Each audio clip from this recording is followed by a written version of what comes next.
Hello viewers, welcome to ideal English tutorial. যারা competitive পরীক্ষার জন্য প্রস্তুতি নিচ্ছ, বিশেষ করে তাদের জন্য আজকের এই ভিডিও। এছাড়াও যে কোনো ছাত্রছাত্রীরা তোমরা এই ধরনের ট্রান্সলেশনের ভিডিও থেকে ট্রান্সলেশন শিখতে পারো, তাহলে কিন্তু তোমরা ইংরেজিতে অনেকটা উন্নতি করতে পারবে। তো দেখো, আজকের এই প্রশ্নটা আমি আগের দিন আপলোড করেছিলাম। অনেকে আমাকে কমেন্ট দিয়ে জানিয়েছো, অনেকে খুব ভালো উত্তর লিখেছো, অনেকের কিছু কিছু সামান্য ভুল রয়েছে। তো পুরো ভিডিওটা দেখার পর তোমরা বুঝে যাবে যে কিভাবে ট্রান্সলেট করলে তোমাদের কোনো রকম ভুল হবে না। সবসময় একটা কথা আমি বারবার বলবো যে সহজ ভাষায় লিখবে এবং চেষ্টা করবে যাতে না কোনো ভুল হয়। অনেক সময় আমাদের এই কারণেই ভুল হয়, আমরা সবসময় কঠিন ভাষা লিখতে চাই, স্ট্যান্ডার্ড ভাষা লিখতে চাই। এমনটা প্রয়োজন নেই, শুধুমাত্র লিখলেই হবে, যাতে লেখাটা সঠিক হয় এটা মাথায় রাখতে হবে। তো দেখো, প্রথমেই আমি প্যাসেজটা একবার পড়ে নিচ্ছি। ওকে। ভারতবর্ষ একটি স্বাধীন দেশ। সুদীর্ঘ সংগ্রামের মধ্য দিয়ে ভারত স্বাধীনতা পেয়েছিল। অনেক স্বাধীনতা সংগ্রামী দেশ স্বাধীনতার জন্য আত্মবিসর্জন দিয়েছিলেন। ওইসব শহীদরা আমাদের হৃদয়ে অমর হয়ে আছেন। আমরা প্রতি বছর স্বাধীনতা দিবসের মতো জাতীয় অনুষ্ঠানগুলিতে মহান স্বাধীনতা সংগ্রামীদের শ্রদ্ধার্ঘ্য নিবেদন করি। আমাদের দেশ ধীরে ধীরে উন্নত হচ্ছে। বিভিন্ন ধর্মের মানুষ এখানে শান্তিপূর্ণভাবে বসবাস করে। এখানে বৈচিত্র্যের মধ্যে ঐক্য লক্ষ্য করা যায়। ভারতবর্ষ যুদ্ধ চায় না, শান্তি চায়। কিন্তু শত্রুরা আমাদের দেশ আক্রমণ করলে জীবন দিয়েও আমাদের দেশকে রক্ষা করব। তো এই হলো বাংলায় মূল অনুচ্ছেদটি। এটিকে আমাদের ইংরেজিতে ট্রান্সলেট করতে হবে। তো দেখো, আমি এরপর কি করব, প্রত্যেকটা লাইনকে আলাদা করে সুন্দর করে আলাদা আলাদা বাক্য তৈরি করে সেগুলোকে ইংরেজিতে ট্রান্সলেট করার চেষ্টা করছি। তো আশা করি তোমরা এখান থেকে অনেকটাই শিখতে পারবে এবং বুঝতে পারবে। একদম প্রথম বাক্যটি দেখো, ভারতবর্ষ একটি স্বাধীন দেশ। কিভাবে ট্রান্সলেট করলে এটা সঠিক হবে এবং সহজ হবে দেখো। প্রথমে সাবজেক্টটা ইউজ করতে হবে। ভারতবর্ষ, এটা হলো এখানে কর্তা। ভারতবর্ষ একটি স্বাধীন দেশ। ইন্ডিয়া দেওয়ার পর দেখো এখানে ভার্ব ইউজ করতে হবে, কিন্তু বাংলা বাক্যে কোনো ভার্ব নেই। তখন বুঝতে হবে যে এখানে লেখা রয়েছে ভারতবর্ষ হলো বা ভারতবর্ষ হয় একটি স্বাধীন দেশ। তাই এখানে বি ভার্ব ইউজ করব। ইন্ডিয়া ইজ এ, স্বাধীন ইংরেজি হচ্ছে যে ফ্রি, আর দেশ ইংরেজি হচ্ছে country. India is a free country. অত্যন্ত সহজ এই সেন্টেন্সটি। এটিকে এভাবেও লেখা যায়, India is an independent country. এই ইন্ডিপেন্ডেন্ট আর ফ্রি এরা হচ্ছে সিমিলার ওয়ার্ড, তাই যে কোনো একটা তোমরা লিখতে পারো।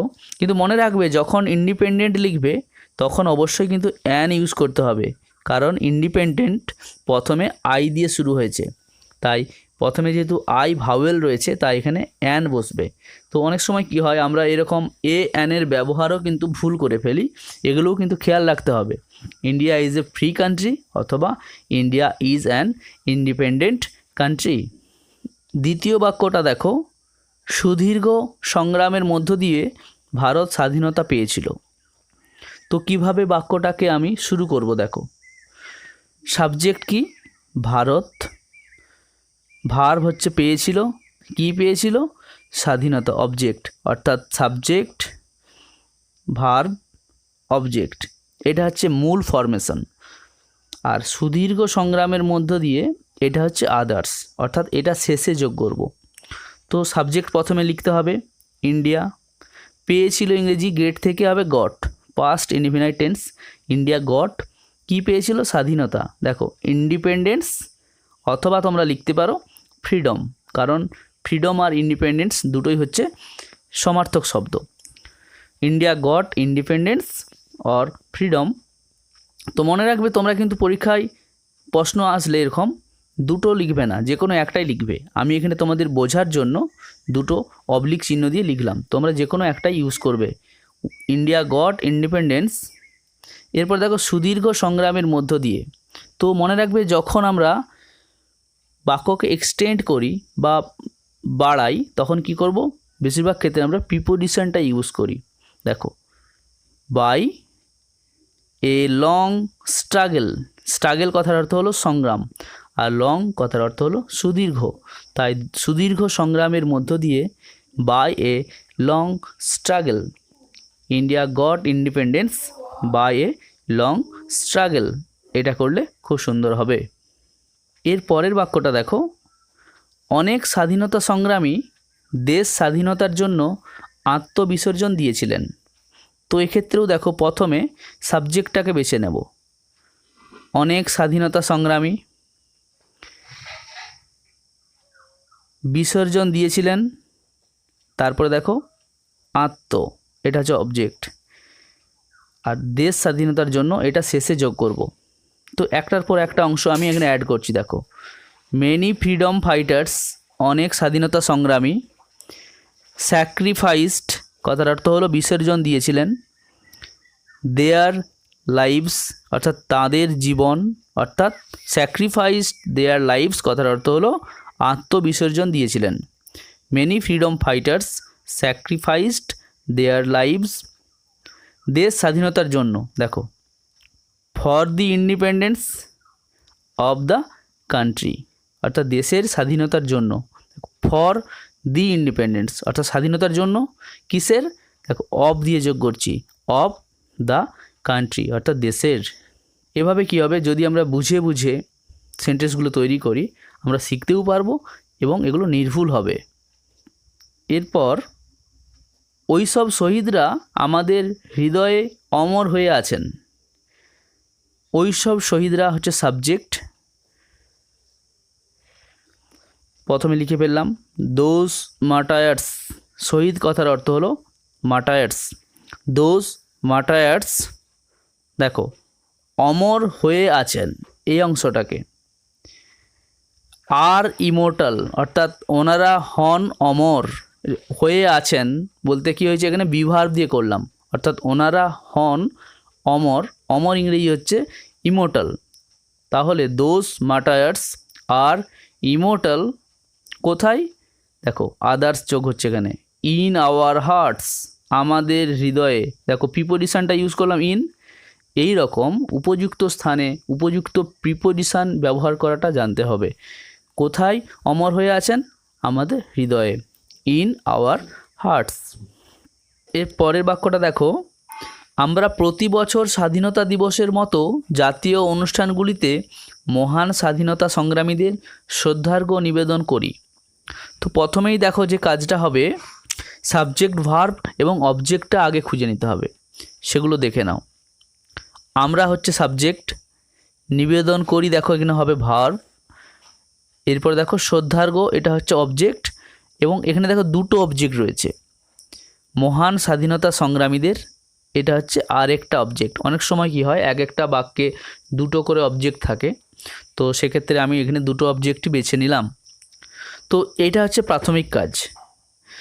এক্ষেত্রে লক্ষ্য করো এখানে একটা শব্দ রয়েছে প্রতি বছর, এই প্রতি বছর এটা হচ্ছে অ্যাডভার্ব, তাই এই প্রতি বছর যেহেতু অ্যাডভার্ব, মনে রাখবে অ্যাডভার্বকে আমরা প্রথমে ইউজ করতে পারি এবং শেষেও ইউজ করতে পারি এবং অনেক সময় মাঝেও ইউজ করতে পারি। তো বাক্যটা সুন্দর করার জন্য এভরি ইয়ার বা প্রতি বছর এই অংশটা প্রথমে লিখে ফেললাম, এভরি ইয়ার। ওকে, এরপর আমরা কি করব, বাক্যটাকে সিস্টেমেটিকভাবে সাজাবো। দেখো উই হচ্ছে আমরা, এভরি ইয়ার উই প্রতি বছর আমরা, পে নিবেদন করি। অনেকে এই পে এর বদলে গিভ ভার্ব ইউজ করতে পারো, কিন্তু তার থেকে পে কথাটা বেশি সুন্দর হবে, তাই আমি এখানে পে ইউজ করলাম। উই পে আওয়ার হোমেজ আমাদের শ্রদ্ধার্ঘ্য, দেখো উই পে আওয়ার হোমেজ, অথবা ট্রিবিউট যে কোনো একটা তোমরা লিখবে, আমি এখানে তোমাদের বোঝার সুবিধার্থে দুটো দিয়েছি এবং এক্ষেত্রে তোমাদের ওয়ার্ড স্টকও বাড়বে। Every year we pay our homage or tribute, দেখো আরেকটা যে অবজেক্ট রয়েছে মহান স্বাধীনতা সংগ্রামীদের, to the great freedom fighters, দেখো মহান ইংরেজি গ্রেট, স্বাধীনতা সংগ্রামী ইংরেজি হচ্ছে ফ্রিডম ফাইটার, আর যেহেতু প্লুরাল আছে ফাইটার্স হবে, তাহলে এতটা অংশ হয়ে গেল। Every year we pay our homage or tribute to the great freedom fighters. এরপরে লক্ষ্য করো, স্বাধীনতা দিবসের মতো জাতীয় অনুষ্ঠানগুলিতে, একদমই সহজ কিন্তু দেখো, অন ন্যাশনাল ওকেশনস অর্থাৎ জাতীয় অনুষ্ঠানগুলিতে, অন ন্যাশনাল ওকেশনস যেমন দেখো লাইক দি ইন্ডিপেন্ডেন্স ডে, যেমন স্বাধীনতা দিবস, অর্থাৎ স্বাধীনতা দিবসের মতো জাতীয় অনুষ্ঠানগুলিতে। কিভাবে করলাম? অন ন্যাশনাল ওকেশনস অর্থাৎ জাতীয় অনুষ্ঠানগুলিতে, লাইক দিয়ে যে কোনো একটা অনুষ্ঠান বা দুটো অনুষ্ঠানের নাম লিখে দিলেই হবে, অর্থাৎ লাইক দি ইন্ডিপেন্ডেন্স ডে এভাবে করলাম। তো বাক্যটা একবার একসাথে যদি পড়ে নিই কেমন লাগছে দেখো, every year we pay our homage to the great freedom fighters on national occasions like the independence day. আমাদের দেশ ধীরে ধীরে উন্নত হচ্ছে, প্রেজেন্ট কন্টিনিউয়াস টেন্সে এটা করতে হবে, খুবই সহজ। দেখো আমাদের দেশ, আওয়ার কান্ট্রি, উন্নত হচ্ছে, দেখো ইজ ডেভেলপিং, ডেভেলপ হওয়া ইংরেজি হচ্ছে উন্নত হওয়া, যেহেতু প্রেজেন্ট কন্টিনিউয়াস টেন্স তাই এখানে ইজ এবং ডেভেলপের সঙ্গে আইএনজি যোগ হয়েছে। আওয়ার কান্ট্রি ইজ ডেভেলপিং এ ধীরে ধীরে, দেখো এইটা হচ্ছে অ্যাডভার্ব, এখানে ধীরে ধীরে ইংরেজি হচ্ছে গ্র্যাজুয়ালি, এটার বদলে আমরা লিখতে পারি যে স্লোলি, অর্থাৎ তোমরা যে কোনো একটা লিখবে গ্র্যাজুয়ালি অথবা স্লোলি। গ্র্যাজুয়ালিটা অ্যাকচুয়ালি বেশি ভালো লাগবে। Our country is developing gradually. বিভিন্ন ধর্মের মানুষ এখানে শান্তিপূর্ণভাবে বসবাস করে, বিভিন্ন ধর্মের মানুষ এখানে শান্তিপূর্ণভাবে বসবাস করে। প্রথমের কাজটা কী হবে? বিভিন্ন ধর্মের মানুষ সাবজেক্ট, বসবাস করে হচ্ছে ভার্ব, আর এখানে এবং শান্তিপূর্ণভাবে এ দুটোই কিন্তু এখানে অ্যাডভার্ব, অর্থাৎ এগুলো শেষে আমি অ্যাড করে দেব। বিভিন্ন ধর্মের মানুষ, সাবজেক্টটা প্রথমে লিখে ফেললাম, দেখো পিপল অফ ডিফারেন্ট রিলিজিয়ন্স, বিভিন্ন ধর্মের মানুষ, দেখো অফ ইউজ করলাম, বিভিন্ন ধর্মের, তাই of different religions, people of different religions বিভিন্ন ধর্মের মানুষ, তারপর ভার্ব দিলাম লিভ, লিভ কথার অর্থ হলো বসবাস করে বা থাকে। People of different religions live here, এখানে পিসফুলি শান্তিপূর্ণভাবে, পিসফুলি, অনেকে পিসফুলির বদলে এটাও লিখতে পারো যে উইথ পিস, অর্থাৎ শান্তিপূর্ণভাবে। পিসফুলি বা উইথ পিস দুটোই সিমিলার। উইথ পিস হচ্ছে এটা নাউন ইউজ করা হয়েছে উইথ দিয়ে, উইথ পিস, আর পিসফুলি হচ্ছে অ্যাডভার্ব। এখানে বৈচিত্র্যের মধ্যে ঐক্য লক্ষ্য করা যায়, দেখো লক্ষ্য করা যায়, এই অংশটা দেখে বুঝতে পারলাম যে এই বাক্যটা কিন্তু প্যাসিভ ভয়েসে হবে, অর্থাৎ লক্ষ্য আমরা করি, এটাকে এখানে বলা হচ্ছে যে লক্ষ্য করা যায়। তো কিভাবে সাজালে এটা সুন্দর হবে দেখো, বৈচিত্র্যের মধ্যে ঐক্য, এটা আগে লিখে ফেললাম।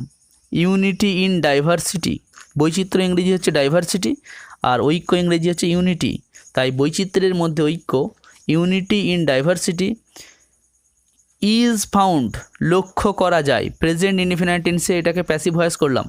Unity in diversity is found here, এখানে, অর্থাৎ unity in diversity is found here, এখানে বৈচিত্র্যের মধ্যে ঐক্য লক্ষ্য করা যায়। ভারতবর্ষ যুদ্ধ চায় না, শান্তি চাই, অত্যন্ত গুরুত্বপূর্ণ একটা ফরমেশন বা কনস্ট্রাকশন রয়েছে এখানে। দেখো ভারতবর্ষ যুদ্ধ চায় না, শান্তি চাই।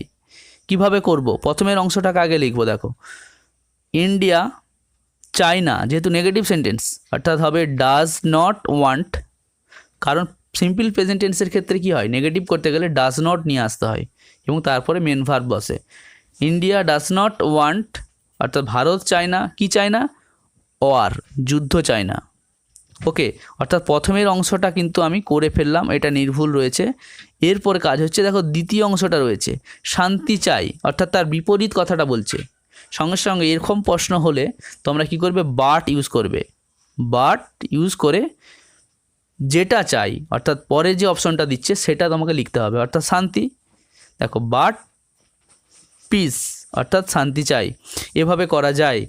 India does not want war but peace, অর্থাৎ ইন্ডিয়া ওয়ান্টস পিস, অর্থাৎ ভারত শান্তি চাই, এটা বোঝাচ্ছে। যখনই আমি বাট ইউজ করব সঙ্গে সঙ্গে পরের যে অংশটা আছে সেটা পজিটিভ হয়ে যাবে, সেক্ষেত্রে বোঝাচ্ছে কি যে ভারতবর্ষ শান্তি চাই। India does not want war but peace. একদম শেষ বাক্য দেখো, কিন্তু শত্রুরা আমাদের দেশ আক্রমণ করলে জীবন দিয়েও আমাদের দেশকে রক্ষা করব। অত্যন্ত ভালো একটা বাক্য, অনেকের কঠিন মনে হতে পারে কিভাবে সাজাবে, একটু লক্ষ্য করো। প্রথমের অংশটা দেখো, কিন্তু শত্রুরা আমাদের দেশ আক্রমণ করলে, এটাকে একটু বাংলায় ভালো করে বুঝে নিতে হবে।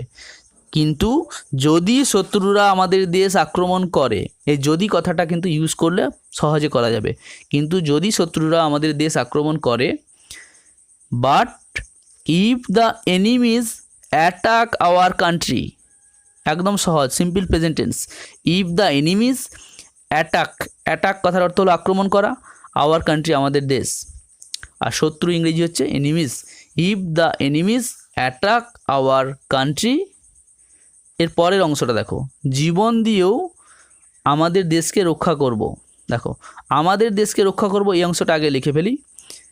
উই শ্যাল প্রোটেক্ট, প্রোটেক্ট কথার অর্থ হলো রক্ষা করা, তাহলে উই শ্যাল প্রোটেক্ট, আমরা রক্ষা করব, আওয়ার কান্ট্রি আমাদের দেশকে, জীবন দিয়েও। দেখো একটা ভালো এক্সপ্রেশন রয়েছে, এটাকে ইংরেজিতে এভাবে বলা যায়, even at the cost of our lives, আমাদের জীবন দিয়েও, even at the cost of our lives. এই ধরনের এক্সপ্রেশনগুলো তোমরা শিখে রাখতে পারো বা মুখস্থ করতে পারো, এগুলো পরবর্তীকালে তোমাদের কিন্তু কাজে লেগে যাবে। But if the enemies attack our country we shall protect our country even at the cost of our lives, অর্থাৎ শত্রুরা আমাদের দেশ আক্রমণ করলে আমরা জীবন দিয়ে হলেও দেশকে রক্ষা করব। তো এভাবে আমি তোমাদের এই প্যাসেজটাকে ইংরেজিতে ট্রান্সলেট করার চেষ্টা করলাম। আমি যতটুকু জানি ততটুকুই চেষ্টা করলাম। আমি সবসময় এটুকু বুঝি যে সহজ ভাষায় ট্রান্সলেট করতে হবে এবং যতটুকু করব যেন সেটা নির্ভুল হয়। তো তোমাদের যদি এই পদ্ধতিটা ভালো লাগে বা আগামী দিনে এই ধরনের ভিডিও পেতে চাও, অবশ্যই এই ভিডিওতে একটা লাইক দেবে এবং এই ভিডিওটাকে অনেক বন্ধুর মধ্যে শেয়ার করবে। তাহলে কি হবে, আমি আগামী দিনে আরও অনেক ভিডিও নিয়ে আসবো এই টপিকের উপর। ভালো থেকো। Love English, English will love you.